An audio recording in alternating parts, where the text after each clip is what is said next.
Dalam nama Bapa dan Putra dan Roh Kudus. Amin. Allah Bapa di surga, kami berada di dunia seperti padang gurun, padang belantara, padang kering. Meski bergemilang banyak hiburan, banyak kekuatan, banyak keindahan. Tapi sebetulnya kami menghadapi serigala-serigala yang mau menerkam, membawa kami menjauh daripadamu. Kami mengalami kekeringan batin yang ingin kami isi dengan sesuatu yang bukan Engkau. Terima kasih Tuhan, Engkau mengingatkan dalam bacaan pertama hari ini kitab Nabi Yesaya. Terima kasih Tuhan, semoga kami menemukan damai di dalam Engkau. Demi Kristus Tuhan dan pengantara kami. Amin. Para saudaraku yang terkasih dalam Kristus, bacaan pertama hari ini dari kitab Nabi Yesaya yang mengatakan bahwa padang gurun, padang belantara, padang kering akan menjadi tanah subur. Tidak ada serigala lagi. Tidak ada penyakit lagi. Kita tahu padang gurun adalah kekeringan, kesepian, kengerian. Begitu kering dan tidak terasa kehangatan sama sekali. Bahkan super hangat. Kalau siang hari dan malam super dingin. Tidak ada pepohonan, tidak ada bunga. Hanya sesekali ada oasis, tempat di mana air mengalir. Saudara, mungkin itulah dunia sekarang kita ini. Bukan hanya karena pandemi ini, kita berada dalam dunia kekeringan di mana seringkali kita mengalami itu. Apa yang kita maksudkan dengan padang gurun kehidupan? Ya. Ada banyak hal. Kita bisa bergemilang banyak hal dengan apa yang kita miliki, apa yang ada. Tetapi hati kita kering kerontang. Kesepian, kesendirian, kesunyian, kegelisahan, kecemasan, ketakutan. Dan bisa juga kalau kita mengalami berbagai macam penyakit, mungkin kanker, yang tak sembuh-sembuh. Mungkin penyakit, mungkin problem keluarga, problem suami, problem istri, problem anak, problem mertua, problem siapa saja. Yang nggak selesai-selesai begitu loh. Nggak rampung-rampung. Itulah padang gurun. Itulah Yohanes Salim mengatakan itu malam gelap. Ya, entah itu malam gelap fisik yang kemudian bisa menjadi malam gelap psikis, tapi juga bisa menjadi malam gelap spiritual. Orang menjadi tidak percaya lagi pada Tuhan. Karena tidak selesai-selesai dalam hidup ini. Nah, saudaraku yang terkasih dalam Kristus, ada orang yang sungguh-sungguh menyadarinya dan mencari jawaban, mencari penyelesaian, mencari solusi yang menurutnya harus dijalankan, dicari. Maka dia bisa cari YouTube dan segala macam. Saya beberapa kali menemukan orang yang menemukan YouTube saya tentang luka batin, lalu mulai menulis email atau WA dan seterusnya, lalu terjadi suatu pembimbingan rohani. Saya beberapa waktu yang lalu mendapat WA dari seorang pastor yang sedang retret, lalu menemukan YouTube saya tentang luka batin. Lalu saya bimbing, saya tuntun dan segala macam, dan akhirnya dia menemukan sesuatu yang luar biasa. Pengalaman-pengalaman masa kecilnya, pengalaman lukanya, dan dia sangat-sangat jujur. Setiap hari dia mengirim pengalaman-pengalaman bagaimana Roh Kudus itu membawa kepada ke bawah sadar hidupnya. Bahkan semenjak dikandung ibunya pun dia mengalami itu, dan orang tuanya masih hidup sampai sekarang. Ya. Dan luar biasa, Tuhan itu membebaskan dan memulihkan hidup orang tersebut. Dia sadar, dia butuh sesuatu. Ya. Dan ini ada juga orang sadar, tetapi ketika mau diajak masuk agak sulit karena berat. Luka, dia juga pernah mengalami itu, luka, sakit, harus menangis, pedih. Lalu mundur teratur, nggak berani masuk. Ketika saya ajak untuk masuk lebih dalam, untuk bertemu dengan si inner child, si kecil kita yang terluka sejak kecil itu.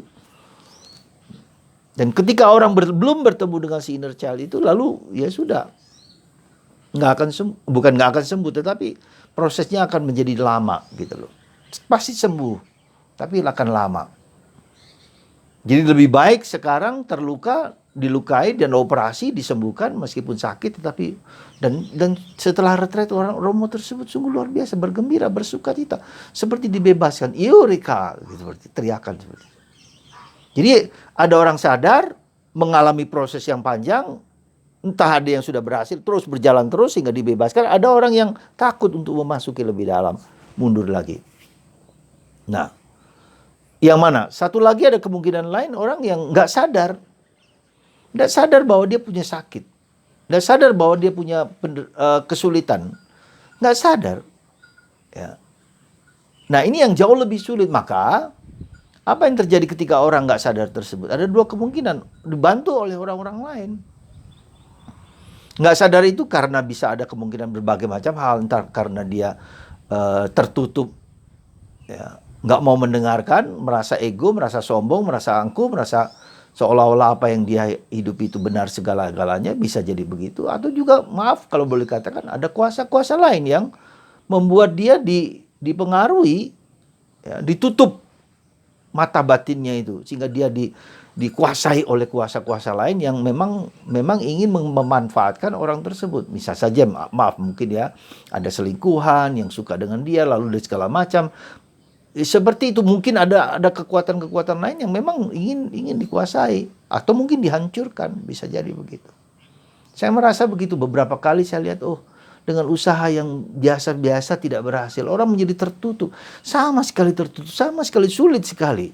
Didoakan, dan terus saya bilang bantu didoakan. Jadi ada orang-orang tertentu yang mendoakan, orang-orang tertentu yang membantu.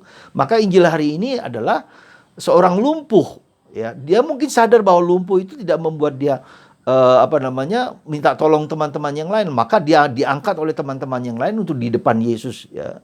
Tapi karena begitu banyak orang, si lumpuh ini tidak bisa dibawa di depan Yesus karena tidak bisa masuk. Apa yang terjadi? Dia naik ke rumah itu, lobangi atapnya, lalu diletakkan di depan Yesus sungguh-sungguh. Luar biasa. Ya, jadi ketika ada hambatan, ketika kita menolong orang lain, begitu ada hambatan, begitu luar biasa hambatan segala macam. Ada orang-orang yang menolong, tapi hambatan besar sekali. Tapi mereka berjuang, yang penolong itu berjuang supaya bisa menyembuhkan, membawa orang itu di depan Yesus. Dan Yesus mengatakan apa? Sembuh, dosamu sudah diampuni. Ya. Lalu sembuh. Saudara, kerap kali penderitaan kita, kerap kali saya katakan, karena dosa. Ya. Memang tidak selalu demikian, tetapi banyak kali ada unsur dosa. Maka ketika ada orang datang kepada saya, pertanyaan saya, kamu mau bertobat enggak? Kamu mau sekedar menyelesaikan masalah psikologi, problem-problem di hidupmu, atau kamu mau bertobat enggak? Ya. Pertanyaan itu tidak mudah, karena kalau hanya sekedar psikologi, problem hidup bersama, ya oke, bisa. Tapi banyak kali justru karena dosa. Ya, entah dosa kesombongan, entah dosa keserakaan, entah dosa cabul, entah dosa iri, entah dosa kikir, entah dosa kemalasan, entah dosa kesombongan. Itu semua yang membuat orang tidak bisa disembuhkan. Ya. Bukan hanya ada penyakit tubuh fisik kita yang juga karena dosa, tapi ada juga penyakit psikis kita yang karena itu, atau penyakit rohani kita. Tahu bahwa itu adalah dosa, ya lalu tidak mau mengaku dosa, bisa juga begitu. Lalu tidak mau baca kitab suci, tidak mau berdoa sungguh-sungguh, lalu hanya menyalahkan Tuhan, menyalahkan orang lain. Ya. Jadi saudaraku yang terkasih dalam Kristus, ada satu hal yang penting di dalam hidup kita adalah kerendahan hati. Tanpa kerendahan hati tidak mungkin ada kesembuhan, tidak mungkin ada keselamatan, tidak mungkin ada kegembiraan, kedamaian, ketentraman. Kerendahan hati. Untuk sujud di depan Tuhan, saya berdosa, saya lemah, saya rapuh. Dan saya minta tolong orang lain untuk membantu saya. Dan Tuhan datang memberikan kepada kita beberapa orang lagi yang saya katakan dengan YouTube itu mulai datang mengkomunikasikan.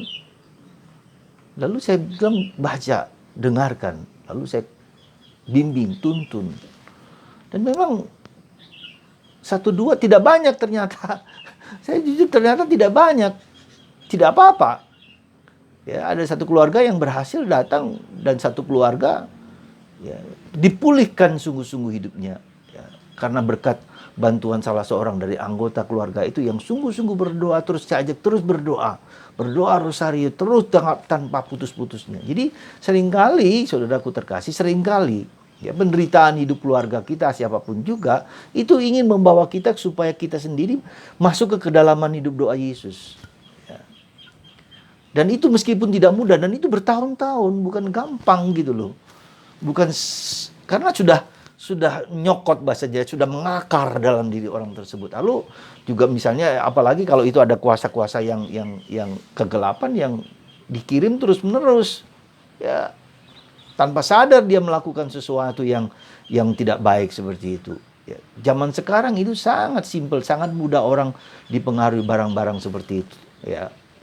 Maka saudaraku terkasih, mari sekali lagi seperti bacaan padang gurun kehidupan kita itu, padang gurun kehidupan kita, padang belantara akan menjadi seperti lembah Sharon, lembah Karmel, lembah Libanon yang subur segar. Dan ternyata di dalam proses untuk menjadi pemulihan itu kita mengalami misteri Paskah ya. Jadi kenapa misteri Paskah itu begitu penting dalam hidup kita dan suatu proses yang harus dijalani oleh setiap orang.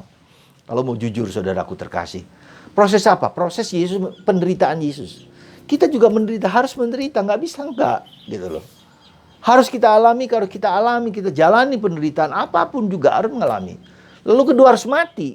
Ya, harus mati terhadap ego, mati terhadap kesombongan, mati terhadap dosa, mati terhadap banyak hal dalam diri kita, mati. Harus disalibkan. Lalu kita menjadi rendah hati. Lalu kemudian dari situlah proses. Kemudian Tuhan akan membangkitkan kita dari mati, dikubur dosa itu. Lalu menjadi mati, bangkit, mulia, jaya, menang. Seperti jadi proses Paskah itu merupakan bukan hanya sekedar Yesus. Tapi saya pun, Anda pun harus mengalami proses Paskah, misteri Paskah itu. Maka Paulus dalam surat Paulus kepada umat di Filipi, yang ku kehendaki adalah mengenal Kristus dan kuasa kebangkitannya supaya menjadi serupa dengan dia dalam penderitaan dan kematian. Paulus selalu menekankan aspek Paskal misteri Paskah itu.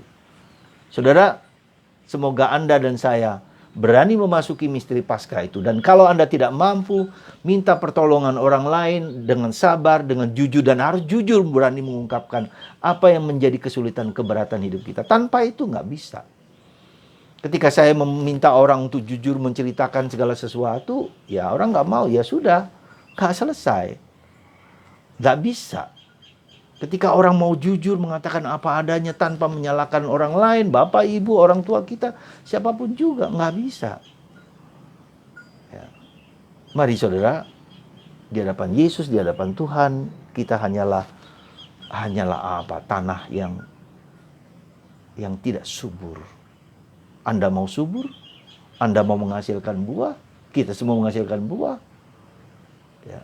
Biarkan datang kepada Yesus yang sudah mengalahkan kuasa kegelapan, segala penyakit, segala apapun juga di dalam Yesus.